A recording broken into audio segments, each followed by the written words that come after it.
언제 시작해야 이게 가장 좋은 효과를 볼 수 있을까? 보통 저희는 이제 만 7세 정도로 진단을 이렇게 하거든요. 이미 유치원인데도 약간의 그런 돌발적인 행동으로 친구를 확 밀쳐버린다든지 좀 그런 문제 행동들이 있어서 이렇게 이런 느낌들을 갖거든요. 이렇게 한 경우 같으면 초등 들어가기 전에 약물 치료를 시작해서 그런 행동 증상들.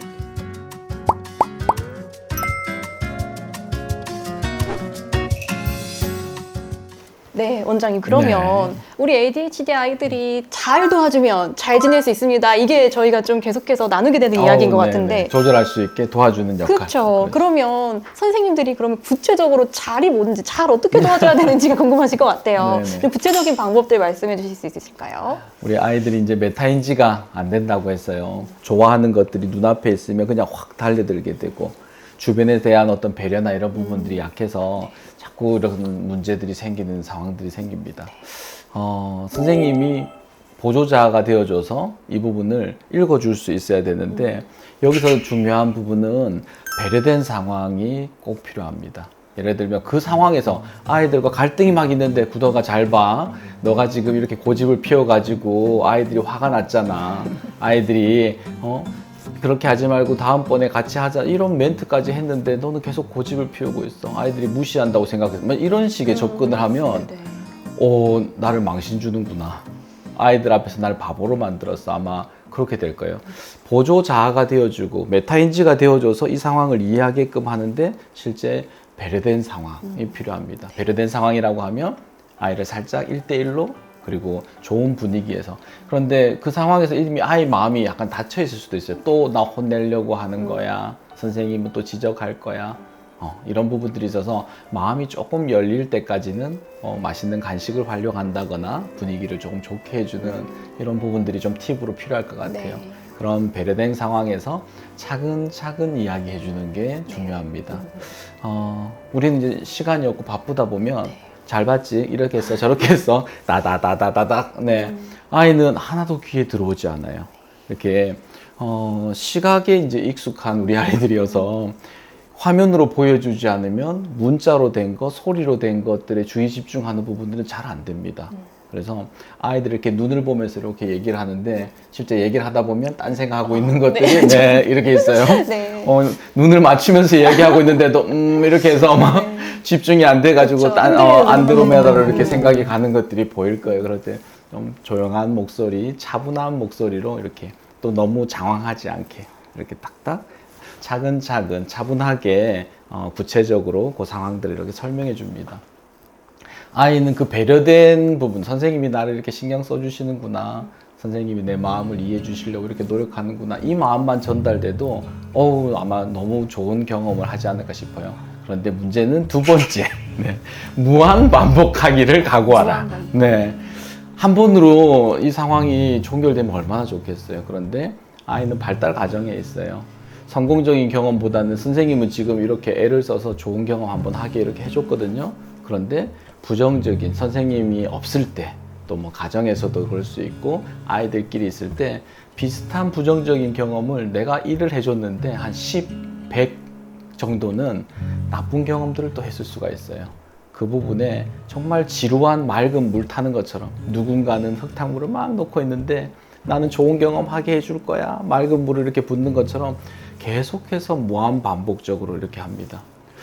그걸 어떻게 감당하냐, 할 수가 있을까? 그런데 횟수보다는 그걸 안정적으로 반복해서 이렇게 하고 나갈 때 그 한 번의 경험도 아이가 컸을 때 정말 좋은 기억으로 이렇게 딱 남아있는, 그 선생님이 날 그렇게 배려해 주셨지, 그런 연결만 되어 있다 하더라도 적대적 반항이나 품행으로 넘어가는 비율은 많이 줄어들 수 있다, 이렇게 생각이 들어요. 이 친구들이 하는 얘기가 모든 어른들은 다 이중인격자야 이러거든요. 그런데 선생님 안 그랬잖아. 그렇네요, 선생님 제외. 이렇게 했는데 그때도 안 그랬지.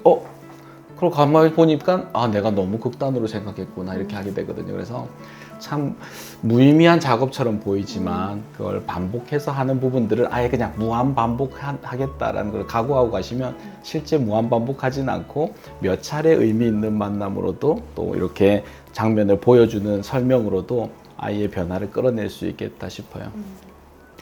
또 한 가지는 마치 우리가 설계자가 되어서 이 아이를 어떻게 성공 경험을 하게 해줄까 하는 부분을 아주 구체적으로 짜주는 것도 좋을 것 같아요.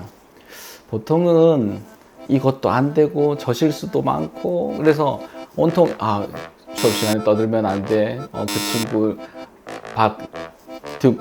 의자 발로 차지 마라. 뭐 찌르지 마라. 던지지 마라. 뭐 온통 이런 충동적인 행동이나 배려되지 않은 행동들에 대해서 이거 하면 안 된다. 저거 수도 없는 해서는 안 되는 것들이 쫙 있어요. 근데 아이는 지킬 힘이 없어요. 그러면 놔버려요. 신경 쓰지 않고. 그래서 온갖 안 되는 것들만 계속 경험되게 되고 그러면 나는 완전 천덕꾸러기 되는 거예요. 그래서 이 상황을 반전시키기 위해서 이 친구한테 어떻게 지키게 하고 칭찬받게 해주는, 어떻게 좋은 경험을 하게 해줄까 하는 나는 설계자인 것처럼. 네.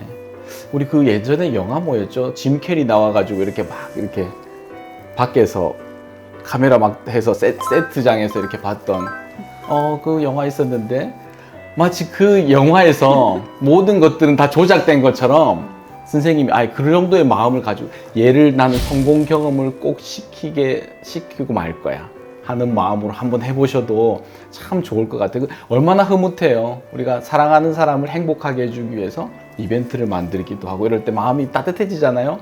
서프라이즈 이렇게 해줄 거야 했을 때 얼마나 좋아요.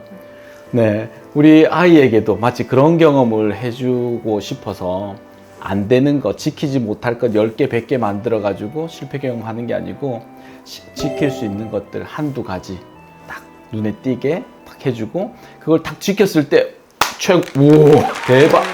이렇게 해서 처음에 이렇게 하면 뭐야, 선생님 나 놀리는 거야? 다른 애들은 이거 다 하는 건데 나만 가지고 뭐 이렇게 하는 거야? 싫은 것 같은데 입 툭 튀어나온 것 같은데 실제 좋아요. 이거는 저희 개인적인 경험에서도 있습니다. 그게 싫은 것 같았는데 칭찬은 정말 고래도 춤추게 합니다. 이 아이가 그 칭찬이 좋아서 행동의 수정들이 조금씩 벌어집니다. 그리고 선생님이 이런 부분들까지 애를 쓰고 설계를 했구나, 이 마음이 이렇게 닿으면 아이는 정말 좋은 인생 경험으로 가지게 될지 않을까, 이런 생각들이 듭니다. 네, 감사합니다. 네. 이렇게 배려하는 상황에서 차근차근 설명해 주는 것, 그걸 또 무한반복할 각오를 하고 계속해서 함께 해주는 것. 세 번째로는 성공 경험의 설계자가 되어주는 것. 이 영상 잃어버릴 수 있고 잊어버릴 수 있으니까 영상을 무한반복해서 보시면서 또 이런 것들 함께 네. 기억하고 우리 아이들한테 경험을 제공해 줄 수 있으면 좋겠습니다. 이렇게 ADHD에 대한 우리 키워드 링크는 여기서 마무리를 하려고 하는데요. 사실은 현장에서 너무 많은 고민들도 많이 가지고 계시고 또 여러 정보들이 있지만 외롭게 또 아이들과 또 함께 하고 계시는 분들도 많이 계실 것 같아요.